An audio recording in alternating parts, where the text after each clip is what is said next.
Global Broadcasting Networks presents Coach Talk Radio. Create the time, money, and lifestyle you want with tips, tricks, and techniques that get you started today from some of the best internet minds in the business. Now here are your hosts, internet brand strategist Sandra Beck. Hey ladies, this is Sandra Beck, and have I got a treat for you? We're going to be visiting today with Elizabeth Joyce. Now, I've been a fan of Elizabeth Joyce since I was a young girl, and my sisters and my mom and I would watch her and listen to her. And if you aren't familiar with her, you really should be. You can check her out online as we broadcast at new-visions.com. She is many things. I don't even know how to describe her. She's a psychic. She's a visionary. She's an astrologist. She has many spiritual products. She's got great books. She's the whole package. And she's written a memoir. I know, Elizabeth, it's going to be hard to live up to this intro, but I really do believe you are all this and a bag of chips. And you've written this memoir called Unlimited Realities, which we're going to talk about today, but we're going to also talk about a breadth of topics because you are so well-versed. And one of the things that I thought was particularly delightful as a fan of your work was that you have a prayer room on your website. And, you know, a lot of people make these delineations in spirituality and religion and, you know, where prayer fits in and what is prayer. So I'd like to open that because you just put it out there for all to see. And I think that's lovely. Well, thank you very much. That's very important to me, too. The more prayers we have, the more world peace will get quicker. Now, let's define prayer because we've got a lot of different institutions that, you know, like I was raised a little girl as Catholic, and so I learned my prayers like a good girl, and I have evolved in my prayer life to include so much more. And recently I learned that song is also a form of prayer. So I'd like you to tell us your perspective on prayer. Well, song is definitely a part of prayer. That's why we have something called mantras. Mantras are usually musical and toning, and they're extremely powerful. The prayer has changed from the way it used to be because we're not saying, if I'm good enough, may I please have. That's a totally inappropriate prayer. What we're doing more is Louise Hay, affirmations. Thank you for my wonderful new job with the wonderful remuneration and for working with people that are in balance with me so that I can enhance and use all of my gifts. Wow. I mean, that's a very different... That's walking into your future. It's setting a condition that you have the job. It's describing the job as you need to describe it in very neutral terms so that Spirit can decide what it should be and what fits you for the best. Now, what about in the case of fear? You know, if somebody's fearing for a loved one, someone is sick, someone is in danger, you know, in harm's way. We live in a society where all you have to do is turn on the news and you see people in harm's way. How do we offer up a prayer to help that situation? Well, the first thing is to turn off the news, and the second thing is, thy will is my will. You can pray for somebody's healing if it's right, if it's their soul's purpose to be healed. Thy will is my will. It's very hard to walk that path. Very, very hard because we want to put our will in, we want to put our ego in, we want to make sure. But if a person or a soul needs a lesson, what is dis-ease? If we're at dis-ease, we're out of alignment with Spirit, and we are not able to follow the path because we're too busy mulling over our worries. So when you are in perfect alignment, there is no disease. Now the body. There are things that help you. I've got to say one thing. There are things that help the body. One of them is music. I have something that I call ARDAS, A-R-D-A-S. It's the oldest mantra known. It's prayer beyond prayer. And there has been a group that has been able to record this music to perfection. It's called the Crimson Series. ARDAS is on number 6. And if you play ARDAS in your house, it will clear out all negative energy. It will bring in a higher, finer spiritual energy for you, and your life will begin to get back on track. So there are things that do help prayer. Now, when you say bring in a higher, finer energy, I want to define that as best we can for our listeners, especially Elizabeth. You know, people who are familiar with your work and enjoy you, that's one thing. But in opening up and raising the consciousness of today, when we talk about that finer energy, is that a peace? Is that a comfort? Is that a state of being? Well, it's beyond negative. Yes, it's the beginning of the state of being, and it's beyond negativity. Most people, most psychic readers and people that do curses and tell you that doomsday is coming unless you give them $3,000, work in the astral plane. When you go beyond the astral plane into the finer energies and the double helix and the wonderful energies of the galaxy and other areas of the universe, you bring in a finer energy. That energy has no guilt, no shame, no condemnation, no judgment, no disease. It's pure love. It's pure perfection. And the state of being is a state of perfection. And you know when you're in those energies because your body feels it. All of your petty cares and worries leave, and there is only that. And is that in a very clunky human way? When people tell me they're in the zone, they're doing something, they lose track of time, they lose track of... Not necessarily. No? Okay. No, because you can be in the twilight zone of darkness and feel the same way. So you really do have to be very careful, number one, about who you let read you, and number two, about how you are. Just ask to go higher, as high as your body will be able to at this moment. And if you keep doing that, you'll go higher, a little higher each time, maybe inch by inch, but you will. And you also know that when you come out of meditation, you can tell that you've been in a different area because your consciousness changed. Sometimes you'll get a tingling on your body. Sometimes you'll feel as if your corpuscles are opening up. And that means that the negative energy is leaving and the finer energy is coming in.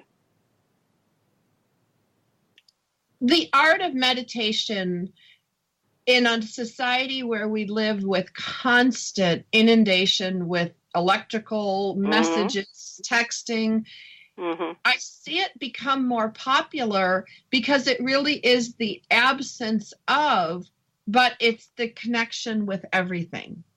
Well, it's electric. It's electric. This energy is electric. We are electrical beings, believe it or not. Our brain is our computer or our plug, and it sends your messages down the spine, and as you think, so you are.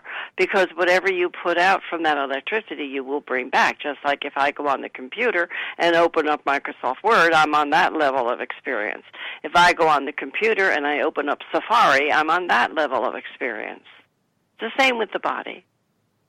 I love that. And it's so simple and so... Very simple. And it's the same with notes. The lower notes bring in the darkness. The higher notes bring in the fineness. So there's a wonderful website that people can go to. It's called richheartmusic.com. And there's two H's, Rich Heart Music. Richard Shulman has been my friend for a long time, and he has wonderful music. And all of my meditation work that I do has Richard in the background playing the music. So it's not something that was driven by the movie industry. You know, when you hear dun, dun, dun.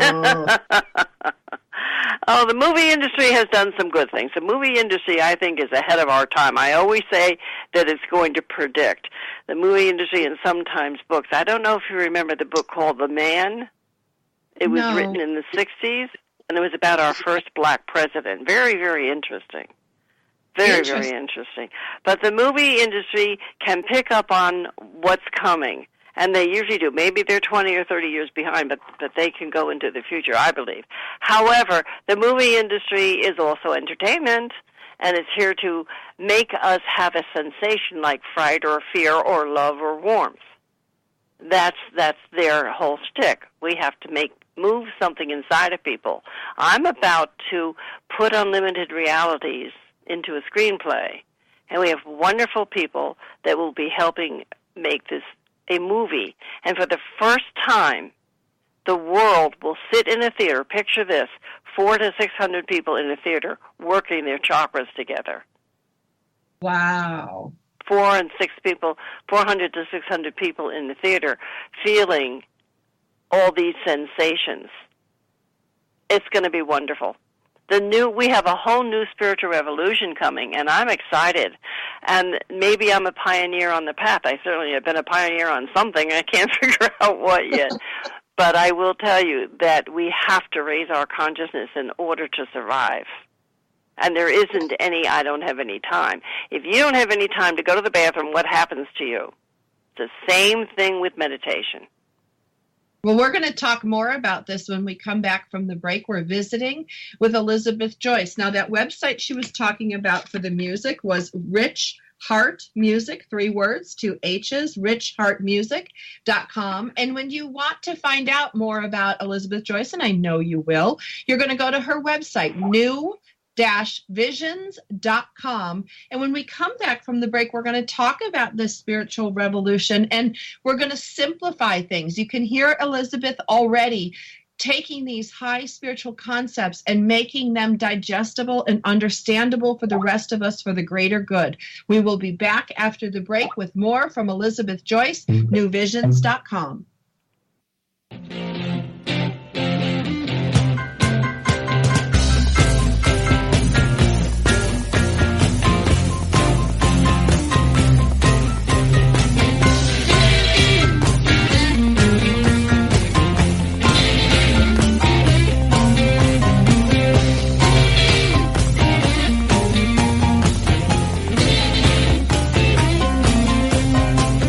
In today's business world, a helping hand or idea that doesn't come with an invoice is a treasured find. And if that happens to you, then you need to pay it forward to keep other entrepreneurs from making mistakes or getting a raw deal. It's called Paying It Forward with Josephine Girassi, Wednesday mornings at 9 a.m. Central. Josephine is going to have the guests describe their accomplishments, the lessons they've learned, both good and bad, and then sharing those pieces of knowledge as we create a movement of paying it forward. For more information about Josephine, her business, and background, you can go to mymomknowsbest.com. Josephine Girassi has always been a problem solver. She saw this need and has turned it into a movement. It's Paying It Forward with tips, tools, and advice and hard lessons learned. These pieces of knowledge can make a huge difference for you, your business, and others. So join us for Paying It Forward with Josephine Girassi, Wednesday mornings at 10 a.m., 9 a.m. Central on TogiNet.com. I was reading an article that said 16% of employers have fired employees for calling in sick with taradiddles and fake excuses. Career Builder's annual study reveals some of the most outrageous excuses workers have given when calling in sick. One employer called in because he thought he had won the lottery. Another employee said the chemicals in his turkey sandwich made him fall asleep, so he missed his shift. Now, there's a fimble-famble or a poor excuse if I ever heard one. One person said a swarm of bees kept him from getting into his car, and another called in sick because they couldn't decide what to wear. Then again, some excuses are a little more inventive, like the cat had synchronous diaphragmatic flutter, or singletus, otherwise known as the hiccups. It's words you never heard. I'm Carolyn Davidson, and you can have fun challenging your words you never heard vocabulary with my new app, Too Funny for Words. Taking care of business every day. Taking care of business every way. Taking care of business. It's all mine. Hey, ladies, this is Sandra Beck, and I'm here with Elizabeth Joyce, and we are going to talk about the Renaissance and what that means to everyone listening. Elizabeth, what is the Renaissance? Well, you know, Renaissance is a word that really means going back in time. A Renaissance is a gathering of people that are forceful enough to make a change. Now, many of you know that I have been following a lady by the name of Amarita Nandamayi for 30 years. She certainly is a part of the Renaissance, and I believe the energy that she emits when she has 25,000 people in a room are helping to bring this about. It's a sweeping out, a sweeping away of our negativity, our lies, our judgments, and our fears, and our betrayals, because we've had a lot of that, as you know. And it's time for us to come together, be productive, honor each other, and have a world of peace. I did write about it. I felt that it was coming in the 90s, and I wrote a poem that I will read, okay? Yes.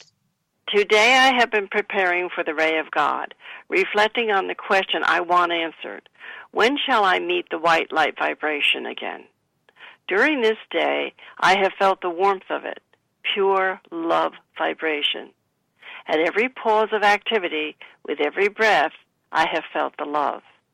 Like the force of the oncoming tide, when the rising waves fill every opening, every nook, and every cranny of my being. Then I am rising and falling with this huge, deep swell, becoming one with the force of love. Wow. And you wrote this in 1991? 1990. Yeah, I wrote a lot of poetry in the 80s and 90s. They are on my website, but the Renaissance, that's what it is. Things are being transformed. You watch the weather change. We're going to go into colder weather. We're going to have a long, wet winter. I know we're going to have one day where there will be 30 hours of snow on the eastern coast. That's a lot. And it starts at the end of November. And we're going to have a lot of other changes, which I'm in the middle of preparing now. I'm writing a piece that will be on my website later this afternoon. And it's all about the new energy, because tomorrow, Jupiter moves into Scorpio tomorrow, and at the end of the week, Venus moves into Libra. That's a very interesting combination. Scorpio digs deep and brings out the truth, and sometimes it isn't pretty. We do know that. But Libra's the judge. Libra's scales. Libra is also love, female energy, and balance. Now we have the two of these together that will do profound things with government, with world leaders. And I do see, I want to say this to people, North Korea calming down. I do see it calming down. And I do see it more peaceful, and the turbulence is removed. Whatever that means, I don't know, but I'm just telling you what I feel. And I think that we could all start to picture that in our minds, which will put out the energy to create it. So when people ask me, what does it matter what I think? Can one person really influence? You know, you talked about 25,000 people, and sweeping away the negativity. And I look at how influential you have been as one person, but a lot of people don't feel that way. Could you speak to the listener today who feels small or isolated, or what does it matter what I think? What does it matter? It does matter what you think, because it's an imprint on your soul. And all of that goes with you after death. What we are doing with our soul doesn't make millions of dollars. Our soul doesn't worry about whether we're popular or beautiful or out in front. Our soul is preparing itself to going back to God. We have birth and we have death. With everything on this planet we do. So therefore, everything you think is important. I did write a wonderful book, Seeding and Nurturing the Garden of Your Soul. It's really my favorite book. And this does explain your question in detail. But I will say this, it's absolutely out of order to send hate to somebody. It's absolutely improper to interfere in somebody else's life. Sending them light, sending them support is another story. But I'm talking about actual interference. And you know and I know that it happens all the time. People do interfere. But if you send a thought to another person, a parent, a child, a friend, that's negative, they feel it. That's natural law. And therefore, what are you doing? You're not helping them heal. You're not helping them to grow into the light. You're pushing them more into the mud. So it is important. To yourself. It imprints on your soul, and it stops your character from developing, absolutely. But I was also explaining what it did to others. Right. You know, it really floors me that when I make a prediction about a devastating event and it doesn't happen, I get yelled at, I'm no good, I'm a fraud, I'm a this, I'm a that. Why do the people want the event to happen? What Right. is it in us that want all this hate? If they hear a rumor, they spread the rumor. Why do we do that? What have we learned that's so negative that we have to be that destructive?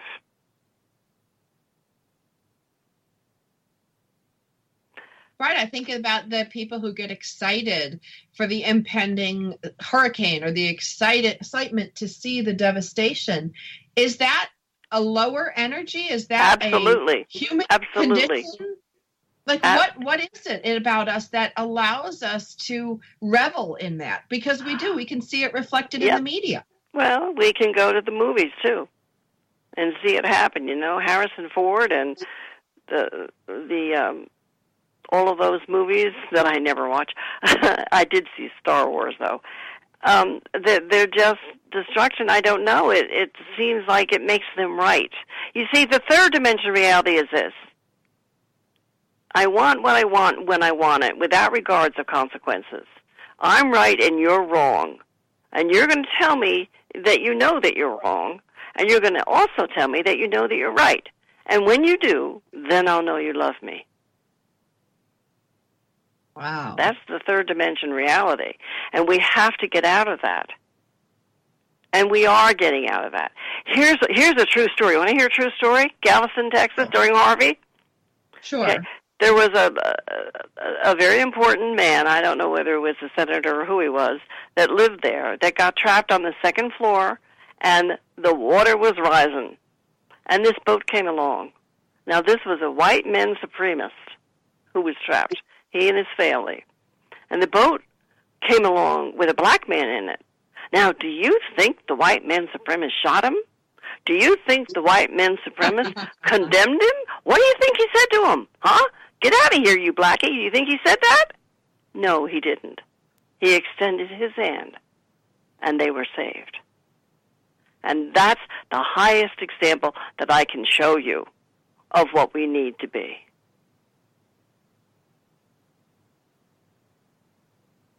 That is so profound, Elizabeth. I mean, it paints such a picture of where we need to be. And is that an example of what you term fourth dimensional thinking? That's the beginning of cosmic love and fourth dimensional thinking, honoring a person where they are. Another example is the Dead Poets Society, that movie with Robin Williams that was filmed, I think, in the 80s, about how the father wanted the son to be the lawyer and the son wanted to be a musician, something like that. We can't want for others. We can suggest for others, but they have to be who they are. And I think we're getting there. I think we're starting with the children a little bit better than we were back when I grew up. I do start my book out, Unlimited Realities, about the children. My book is not necessarily a memoir. It's a book of how to live your life absolutely surrendering to the divine. When you surrender to the divine, your life happens differently than normal, than other people would think the outcome would be. And the divine always have more than what we want. They always bring us more than what we've asked for once we can surrender and take the criticism and hate away. Well, and I want to clarify this, because when you say, surrender to the divine, no one's saying that you don't get out of bed in the morning. Surrendering doesn't mean to stop doing, stop living. It's a change in the way you're doing. It's a change in the way of thinking. Instead of saying, I'm going to get this done, come hell or high water, what you say is, thy will is my will. I'll tell you another story. Here's a good example. We had a service lady at our house for years, and of course she was like our mother, and I felt very close to her. And I had a dream that she was in trouble long after we were out of the house. In fact, I was 28. I was out of the house, college, kids, and everything. And I went down to see her. She lived in Paterson, New Jersey, and she was laying in bed, and she was ill. And every single time she got a Social Security check, she'd turn it into cash. Remember, this was before all of the ATMs and everything. And she'd leave it by her bed, and somebody would steal it. And I knew she was in trouble. So I went to my instincts. And my instinct says, pick her up as is and get her out of there. I did. And I took her up to her nephew's in Nyack, New York. 2 days later, the building that she was living in burned to the ground. And she had a few years of wonderful life with her loving nephew in Nyack, New York. That's what I'm talking about. We're visiting today with Elizabeth Joyce. Her website is new-visions.com. If you want to learn about her astrology services, her information, her psychic visions, her prayer room, her spiritual products, there's so much to see and read and watch and enjoy. If you liked what you heard today, you can find her at newvisions.com. Now, when we come back from the break, we're going to talk about our instincts. We're going to talk about how do we develop them. And now Elizabeth was born with these gifts. Maybe some of us are born with them too. How did she recognize them? How do we recognize and grow them in our own lives as we move from the third dimension into the fourth dimension? We'll be back with Elizabeth Joyce of new-visions.com. Her books, her movies, her videos, her writings. You're going to want to check this out. She also has a weekly astrology report. We'll be back after the break.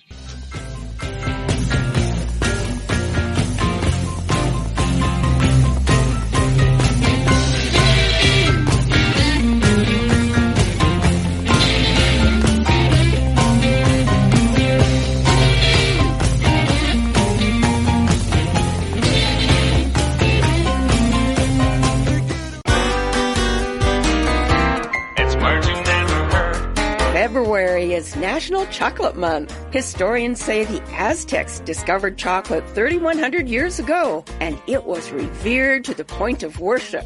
The word chocolate comes from the Aztec word chocolato, which referred to the bitter, spicy drink the Aztecs made from the cacao beans. The first chocolate bar was invented in 1847 by Joseph Fry.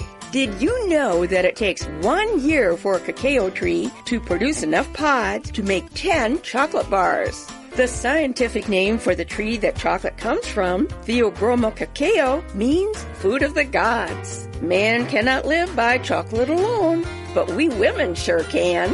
Personally, I could give up chocolate, but I'm not a quitter. It's words you never heard. I'm Carolyn Davidson, and you can have fun challenging your words you never heard vocabulary with my free app, Too Funny for Words. It's the Fitness Minute with fitness expert Annette Hammond. Resistance exercise is crucial to keeping your bones strong and dense. It is still important that we get sufficient amounts of calcium through eating and supplements. Children ages 9 through 18 need 1,300 milligrams of calcium a day, while adults up to 50 need 1,000 milligrams, and adults over 50 need 1,200 milligrams a day. 1 cup of milk or fortified orange juice has about 300 milligrams of calcium. Other good choices are yogurt, cheese, oatmeal, and salmon. When taking a pill or chew of calcium, be sure to couple it with vitamin D to help with the absorption. It is estimated that in the U.S., 55% of men and 78% of women over the age of 20 do not get enough calcium in their diets. I'm Annette Hammond. To hear other fitness and weight loss tips, visit our website at AnnetteHammond.com. Taking care of business every day. Taking care of business every way. Hey ladies, this is Sandra Beck, and I'm here with Elizabeth Joyce. And one of the things that was most compelling, I mean, there's a lot of compelling stuff in the last segment, but one of the things that really energized me was how you followed your instincts. You know, we live in a society, Elizabeth, where everything negates the being. You know, you must buy absolutely. this, put this on and you will be, or wear this, buy this. And, you know, in that story about your relative, or I guess she's not your blood relative, but about the woman that was very dear to you and cared for you, was the concept that you trusted your instincts, you trusted yourself. And that was Meg Stetner. Meg. And, Yep. We send a blessing out to Meg for her participation in today's story, because you didn't buy this, Elizabeth. You didn't get it on Amazon. You didn't order it out of a catalog. And instinct is something we all have, but we either choose, I believe, to develop it or deny it. Well, this is the problem. Everybody wants it now. And at the beginning of my classes, every single time I say, listen, you're not at McDonald's. This isn't going to be instant. And people want $5 readings rather than readings that are worthwhile. Because I wrote a book called Psychic Attack, Are You a Victim? I wrote it in 2007. It was my first book. And I had to write it because I had been to court to help people get money back from the gypsies. Everybody has a canned reading. Everybody says the same thing over and over, but nobody's really telling you anything. I mean, I want to know dates, places, what time, and when. And you can by developing your intuition. The more that you meditate, the stronger that your intuition will flow. And we all have intuition. Every single one of us has intuition, just like every single one of us can sing. But we can't sing like Barbra Streisand or Frank. We can't. So we do the best we can with what we have. We all have our gifts. We all have our talents. They're not all the same. They're not supposed to be. The world is very diversified. But when you start to work with your intuition and you work with your mind and your brain and you strengthen it, your intuition will flow in and your dreams will begin to be more accurate. Every single time we go to sleep, we dream, and science knows that. And sometimes we have deeply penetrating dreams that wake us up, and I call that a precognition. And that might be something that you dreamt about that you need to handle. Sometimes we go to sleep and we get answers to questions. Mathematicians will tell you that. Einstein said often that he got his answers at 4 o'clock in the morning when all the electricity was off and everything was shut down. The answer would float in from the universe, and he'd wake up and solve his anagram or whatever he's doing in his math projects. It's very interesting, the way the cosmos work. Well, and, Elizabeth, and this is just my personal question with respect to all that, because, I am a programmer by background and by history. And, I've worked on computers since I was, really about 11 years old. And I always go in this place that's like me with the computer, like we become one. And if I can't figure something out, my go-to is always, and people would laugh at me for this, but my go-to was always to take a nap. And I would say, okay, I'm going to take a nap now. And when I wake up, I'll have the answer. And more often than not, I would have the answer. Can you deconstruct that for me? Because absolutely. First of all, let's picture you working at a computer and getting frustrated. I can't do this. It's not coming. Why isn't it coming? Darn. Okay, now you're frustrated. So you go take a nap. And you clear out what's called the buffer zones, all of the spaces in your aura where your frustration has built up. That's the first thing that you do. Then you have the flow. There is a law, a spiritual law. Ask and you shall receive. Before you can receive, you have to clear out the buffer zones. And once you clear them out, the answer comes. The way that we destroy that, and we do every day, is but. You should hear me when I'm on the phone and I tell people that they need to meditate. But. I said, cut out all the buts. There aren't any buts. You need to do it. You either do it or you don't. But there isn't any buts. Don't you brush your teeth? Don't you take a shower? There's no buts. So that's what you were doing. You were clearing out, and you had your wonderful flow of energy come back in with the answer. And sometimes the answers will come in a dream. Sometimes they'll come from a friend. Sometimes they'll come from a phone call. But you always receive your answer within 72 hours of the question. Thank you for that. Because, people would laugh at me and tease me, and even through college, If I had a big paper to write, I would say like, and I always thought it was, I just needed the dust to settle, and it's like everything's running around in my head and I can go to sleep and the dust will settle and I can think clearly. And that's exactly what it is. You're taking the dustpan and you're sweeping out all of your aura so that you can think clearly and be connected and focused only on that for the time that you need to. We have such a gift of our brain, but we don't use it. We haven't been taught properly. Our brains are our wonderful connection to the cosmos, and they're our wonderful connection to something called your blessed higher self. I have a friend, he's a PhD, he just wrote a book, Flying with My Blessed Higher Self, and it's coming out. You should pick it up when it comes out. Well, and I think of some of these things that I was told as a little girl. Like my mom would say, you know what, just sleep on it. In the morning, it'll look better. You'll see it differently. There's so many things that we were raised with. We even had a song by Meatloaf. Let me sleep on it. Of course we have to sleep on it. And people should be given the time. Again, we're not at McDonald's. If I ask somebody over and they'll say, well, let me sleep on it, and I'll go, well, fine, absolutely. And if it's not for them, they'll know. And if it is for them, they'll know. The one thing we can't do is condemn it. And that's what we do. Oh, you won't give me my way. You have to give me my way. That's out of order. That's against the flow. And then what's going to happen to you if you act that way is you're going to slow down. You're going to get blocked. You're going to get frustrated. The more that we hang on to the dust in our buffer zones, the more we are destructive to ourselves. And that's when the body gets out of alignment and goes into disease. Wow. I can tell you something about my identical twin sister. Yes, that's true. I love that. She called me up and told me that she had been diagnosed with pancreatic cancer. My first question to her was, how long have you been praying to die? And she said, how did you know that? I said, because you couldn't have pancreatic cancer unless you had been. So natural law is natural law. It doesn't mean that if you're praying to die, you're going to get cancer. It means that she was open to that weakness in her body, and that's how it manifested. Wow. Now, can we shift gears a little bit to talk about when someone is sick? When your sister was sick and in her process, what interesting. Do you do?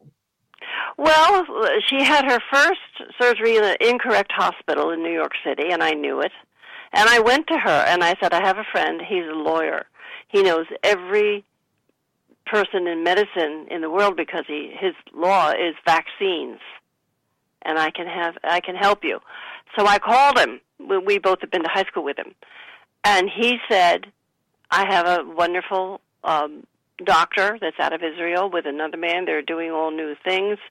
Get an ambulance and take her over to Mount Sinai. So I told her. She said no. Oh. Okay? She said no, which told me that she wanted to die, and I had to honor it. So then she winds up in Johns Hopkins Hospital, and they do the surgery, and the doctor comes in the next morning. I stayed with her overnight. The doctor comes in the next morning and says, I don't know what's going on. All of the medicine I'm giving her body is rejecting. What's going on? And I looked at him and I said, of course it is. She doesn't want to be here anymore. She's choosing to leave. You have to honor that. Nothing you do will change that. And then I told her about Mother, and I taught her a mantra, and she left. She left her body 3 days later. But I went up to New York, and this was quite a story, and I worked with her soul, because that's what I wanted to reach. I worked with a wonderful healer by the name of Pujita, and all of my friends came by bus and train to New York to pray with me. And we all lifted her soul up to the light. We worked very, very hard for 5 days. Finally, on the last day that Mother was here, I went up and I said, please take my sister's soul. If it's her time, closed my eyes, and I saw my sister rising up between Mary and Jesus, and I knew that we had been successful. And that was it. I was done. It was very powerful. One of the most powerful experiences in my life.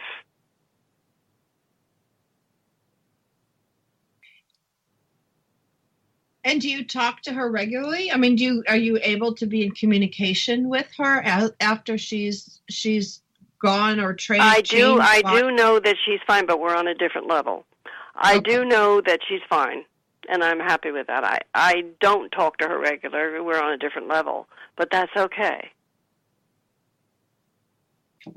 That doesn't matter. It does matter to know that she's at peace and where she needs to be, and she is. Yeah. Well, and after watching my mom be sick for 5 years and pass from breast cancer, to know that she's okay was the greatest peace that I've ever known. And that's the whole trick to our life cycle. We need to learn the life cycle, and there are books starting to come out. Remember I told you about the Renaissance? That talk about the life cycle, and the reason that they know is because they've been working for years with past life regression. And past life regression work is fascinating. I do past life regressions. I do present life regressions. Present life regressions can heal disease. But, of course, you can't tell the doctors that because it'll take away their money flow. Absolutely. I need to take us to commercial break. We're visiting today with Elizabeth Joyce. Her website is new-visions.com. If you want to learn more about her, you can go there. And I encourage you to come back after the break. We're going to talk more with Elizabeth Joyce.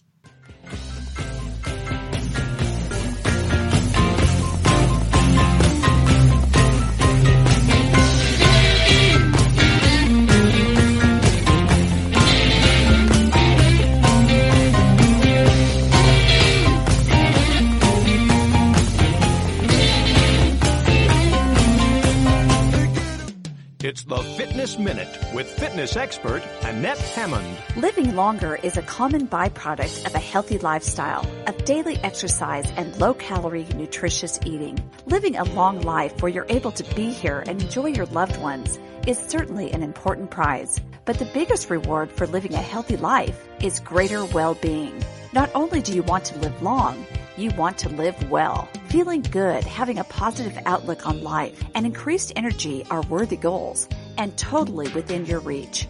No matter where you are today, no matter what the state of your health or energy level, you can take action now to make positive steps towards living a healthy life.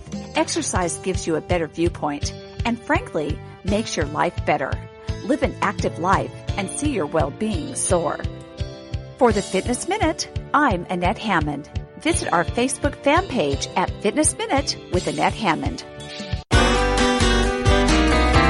It's words you never heard. Okay, ladies, listen up. Did you know recent studies are suggesting that women with skinny waists but sizable hips are smarter than other women? Scientists at the University of Pittsburgh and the University of California gave cognitive tests to a group of 16,000 women and girls of different body types and found the women with the greatest hip-to-waist proportions scored higher. I guess that would make me a walking Encyclopedia Britannica. Now, hold on. That doesn't mean it's okay for us to be a powder pigeon. That's another name for a woman whose sizable hips can take up a whole supermarket aisle. Research suggests that the fat around fuller hips and thighs holds higher levels of omega-3 fatty acids, which helps the brain.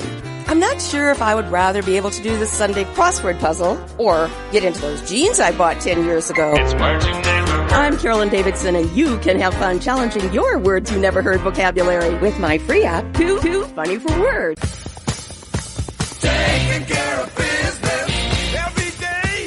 Taking care of business every way. Taking care of business.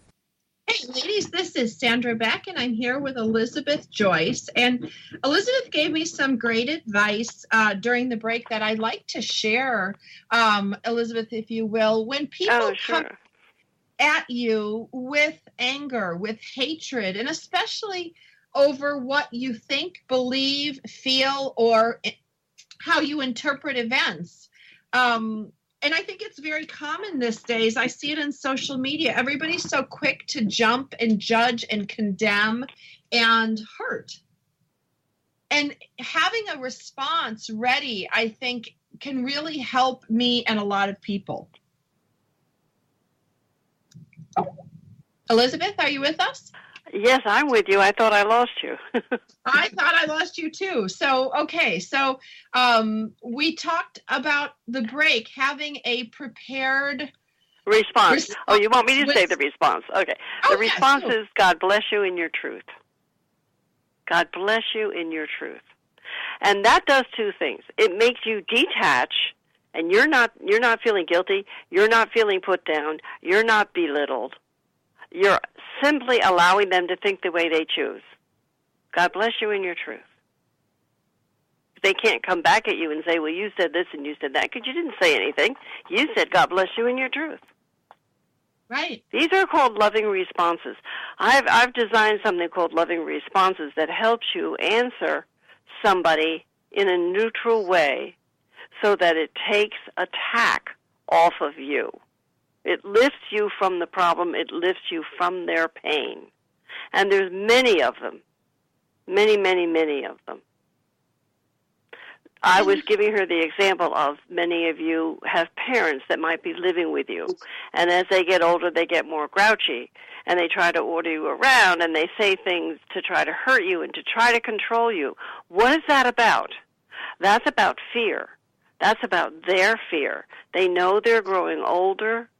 They know that they are leaving the body. They're in fear, so they want to make you do what they can and control you so that they'll feel powerful. That's called feeding off of you. And the answer that you have to them is, I'm sorry that you're so uncomfortable today. What can I do to make you more comfortable? No matter what they say, don't own it. I'm sorry that you're feeling out of sorts today.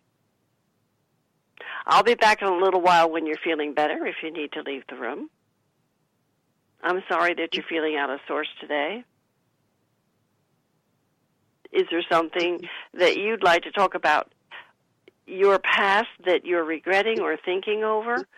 A good gift that we can give to older people is to listen to them with their pain about their lives. When you do, you help them free up their soul because they're holding it in their buffer zone and they want to get rid of it. And sometimes at night you can sit down with them and say, what are some of the things that you regret doing? And listen, because they'll tell you and they'll become freer and they'll feel more love. They will be relieved.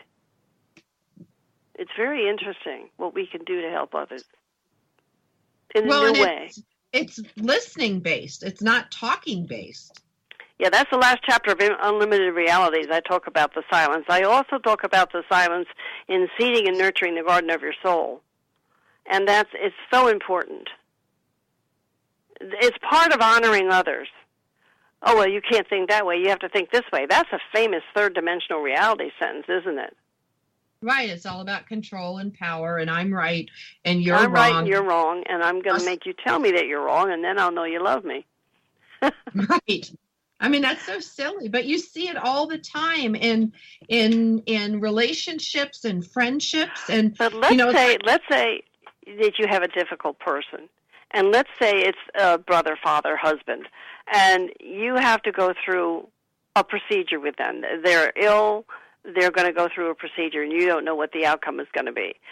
Their fear is worse than your fear. How can you surrender to that? How can you surrender to that? You decide before you start your day that you are going to surrender to whatever they say. So when they start yelling and turn here, and the control issue, just say, yes, sir, or I'm sorry you're feeling so upset. Take a deep breath. It's going to be okay. I am with you. I am with you. That's very important. I'm not going anywhere. It's okay. And you're going to help tremendously with those responses. Do you see that? Yes. Because instead of taking it personally, what they usually do is get mad and yell back and defend themselves. There is no defense to fear when it's this kind of fear. There's no defense. There's caring and love and nothing to fear. Right. I mean, how can it exist? How can anger continue? Because, anger peters out. And if you're not it does when you don't agree with them. When you stop the defenses and they can't feed off your energy, it peters out. It really does.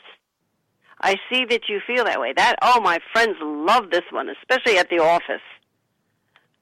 The boss comes in and she's grouchy and she's throwing things at you, and I see that you feel that way. I'll take care of it immediately. Let me get back to you.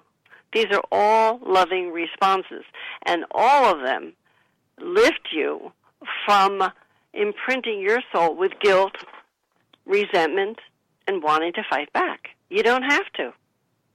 Wow. Isn't it going to be great to live this way all the time? We're Absolutely. coming to that. We're coming to that. We really are. Well, and you look at what goes on in politics today, and I have to get back to you. I have to fight back. I have to. And there really is no have to. No. Well, there can be a have to when we are defending our lives. That's a little bit of a different issue. When we're defending our lives, most of the time this anger and stuff isn't about lives, it's about families and control. You know that. Yes. But when we're defending our lives, we have to do it a little bit differently. And of course, talk is the way out. We were born with a voice. We're the only animal on the planet that's born with a voice, and that we can reason, and we can use our minds to comfort and help people. We can also use our minds to create a cauldron of fire. But what we need to learn is that communication is good, and sometimes we have to put a wall up. No, you can't go any further than that. It's like bringing up the 2-year-old and teaching him the rules of society. Don't touch the hot stove. So there are times when we do have to put up something. But I'm going to tell you, October is quite a month. We just had this eclipse, and we've just had the first full moon of the year in Aries last week, and tomorrow Jupiter changes signs into Scorpio. So what we're going to have is leadership change everywhere. Leadership change, at the top change, and upsets with the people that are affected by it. It's going to be interesting to watch it, the last half of October. Oil prices are going to go up. I will tell you one thing that I do know. I do think that the Queen is going to bring Prince William and Catherine into being the next king, and that Prince Charles will step aside. That would be very interesting. I think that's happening. I also think he will divorce Carmela. I think both of those things are happening this next year. Wow. Anything else you'd like to share with us? Not at this moment. I'm working on it. I am writing this article, and I have to see what comes through. I'm putting it on the website, and you'll be able to access it right away. If you could leave our listeners with one message that could make a difference in their lives starting today, what would you tell them?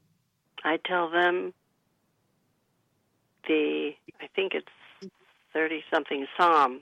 It goes like this: Trust in the Lord with all your heart. Lean not unto thine own understanding. In all thy ways acknowledge him, and he will direct your path. Because he's everywhere. Everywhere.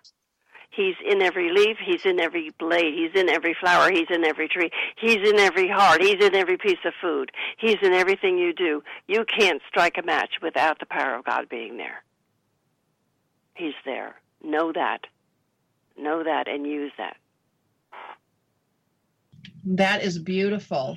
If you would like to know more about Elizabeth Joyce, about her books, Elizabeth, could you list off your books for us really quickly, your favorite ones? I mean, I could read them, but it's well, so nice the trilogy is what you spoke about before, and I would like to tell the people about the trilogy. I wrote these when my sister was ill because I really couldn't write, and so what I did is I took all my classes and put them together in Book 1, Book 2, and Book 3. And they are steps up the ladder of metaphysics. Book 1 tells you how to meditate, what the chakras are, how to wrap in white light, answers some of your healing questions. And Book 2 goes deeper. It goes into astrology and dreams. And Book 3 goes into your angels, your soulmates, and all that. So you can go on Amazon and you can look at the chapter titles because they let you look inside, peek inside the book. And you'll see that they have a great value. Then I wrote Seeding and Nurturing the Garden of Your Soul. I wrote Ascension, Accessing the Fifth Dimension. I wrote that book before 2012, and that book was put in my body by Amrita Nandamayi, the Holy Mother. And it's a very powerful book, and it does tell you what's coming. Then we have the new spiritual chakras. We now have 12 chakras.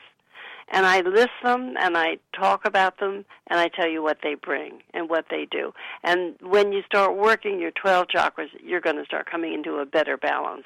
Plus, I do have a list of the fifth dimensional ailments that people are getting, sleeping a lot or having fifth dimensional headaches and all that. That's all explained in the book, too. And the natural laws, what the natural laws are. That comes from Edgar Cayce back in the 1970s. So it's good to review these things and to know them.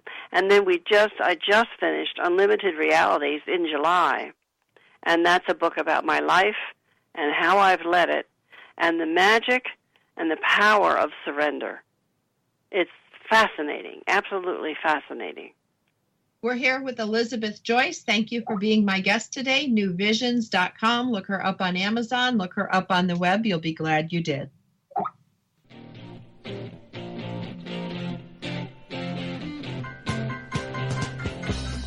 Thank you for listening.